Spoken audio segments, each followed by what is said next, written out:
Hey, Remo here. We are back out for another creation video. Now, what we're going to be doing is building a little bit of a large swamp here.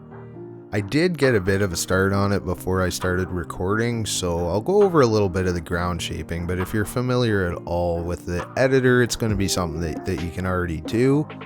Quick little gist here is we're just kind of feathering in around. I want to have a central kind of pond, then it's going to kind of work itself into a swamp, and I've actually kind of hooked it up to the really large lake that's already there. Should create a good driving experience and give you a real good idea of how I go about building an area like this. It's up to you what you put in it. You can see over in the side box there in the top right corner, there's the list of stuff that we're using, and most of the distributions I think you can see if you pause it, but let me know if you want a little deeper look at it.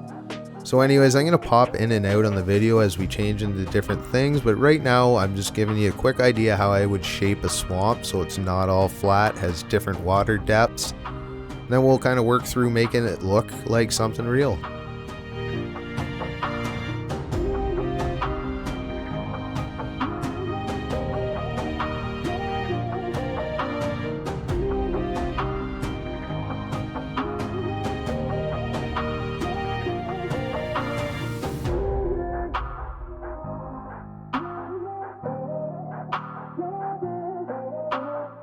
Alright, so that took a little bit more work than what you saw, but that was the basic gist of it. Remember, we just want to keep things random. Nature is not all about symmetry, although it is sometimes. Now what we're going to do is we're going to spend, probably took me about 20 minutes or so real time, and we're going to go fill in all the muddy spots. So anything underwater is typically not going to have much grass on it, so that's my starting point. Don't overdo it here in terms of trying to be too fine and too particular. Again, random is good. Just kind of go over everything, give it that nice rough look, and just let it all happen. It'll become more natural as you do it, I promise.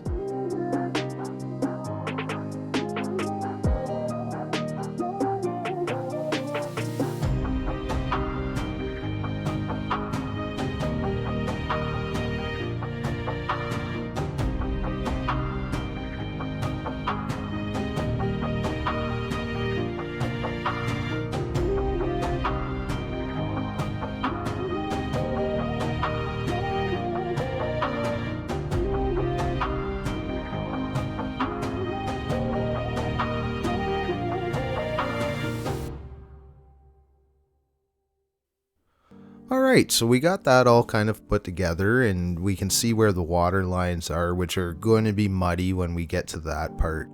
The next thing I like to do when I get to this point of a map is to fill in a bit of the trees and bushes around the area I'm working. I find it really helps to close it in, and you can focus more on what it looks like with a bit of foliage around, I guess would be the way to put it. So this is probably not going to be the way it's going to finish, but I'm going to quickly go around, throw in a bunch of trees. We're going to put in some bushes, scale them up and down, and you'll see how it closes the area in, makes it a little more focused on the spot that you're working on. And it does really help to inspire instead of just seeing this kind of empty grass texture area. So you'll see what I mean in a minute here.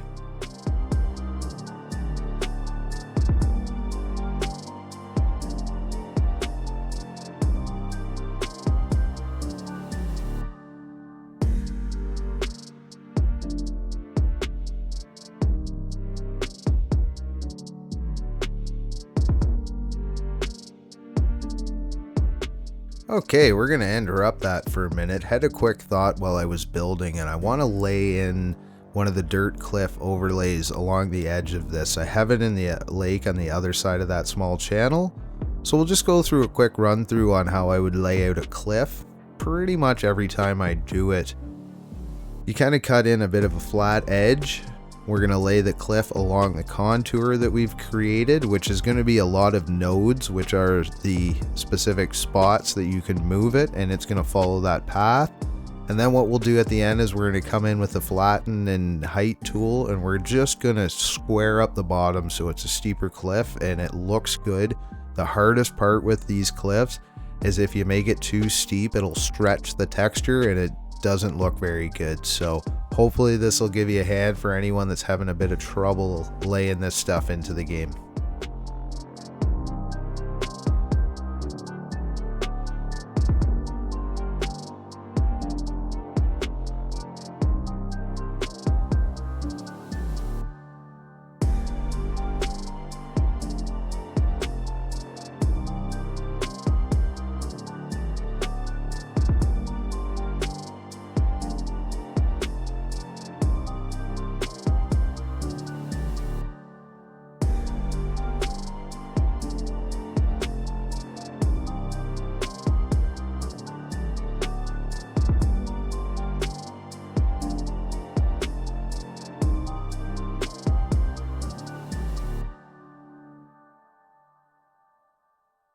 Okay, so that's the general lay-in for a cliff. If you want a bigger, longer cliff, you just kind of do that same process and stretch it out a bit more. So we're just starting to mud up this whole area, and I'm seeing right now we have two rivers that aren't touching each other. A river is any water body in the editor, it's all the same river. So what we're going to do, I know that these are both set at the exact same height, so I can overlap them a bit and they'll meet up. So we're just going to add a little bit in so I don't forget later. Everything's back together. Let's get back to this mudding. Biggest thing I can say with mudding, you can make this brush really big and just lay in some mud. The problem with that is it's not going to give you a very realistic feel. Mud is not the same everywhere all the way through, and I really like to use a brush anywhere from about 3 up to about 7 or 8, and I usually put the fall off really low so it makes a real general size circle so that it's not just centered all in the middle. The more you can vary this mud depth, the more fun players are going to have. Basically anything that's more than 2 lines deep on the little depth gauges on these markers is going to be fairly tough. So a good variety. I always use a small brush. What you're going to see here is probably going to be most of an hour and a half worth of doing this, kind of coming back and forth in over the afternoon. And it's a lot of work, but I tell you, it absolutely pays off.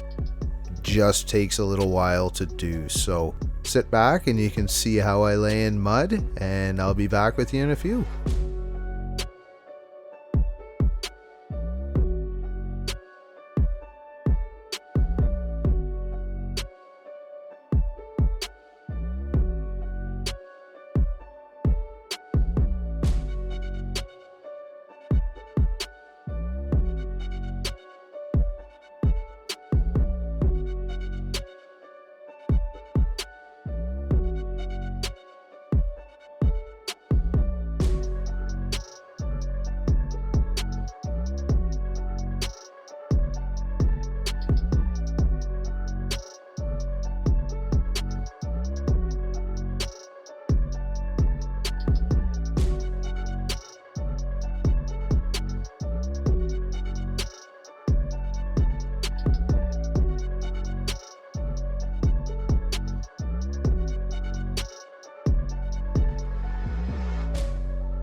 And that is it for the mud. Like I said, about an hour and a half. Definitely worth the effort, though. It's going to give you a much more realistic experience. So what we're going to get into now is we're going to start filling in trees. We're going to start filling in bushes. We're going to start adding in all the little things in the world that are going to really make it realistic. Now that we've got the basic mud, water, all that laid out. Again, you're going to see me scale everything or most things up and down so you get a good variety of sizes.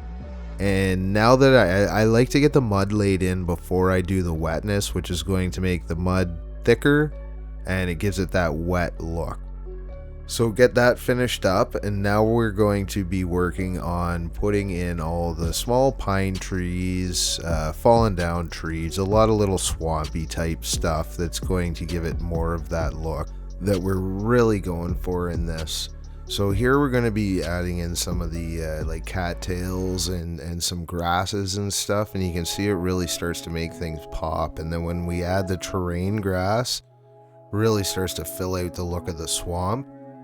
At this point, we're just going to mud up the water is what we're doing here to give it that swampy look and just kind of make it feather into the pond a little bit. And really, it looks like we're pretty much ready to head in game. Have a look. Really hope you guys enjoyed this video. If you learned something or you just really like to see the background process behind building a game world like this, I appreciate it. Keep checking the channel out, and we'll talk to you all again real soon.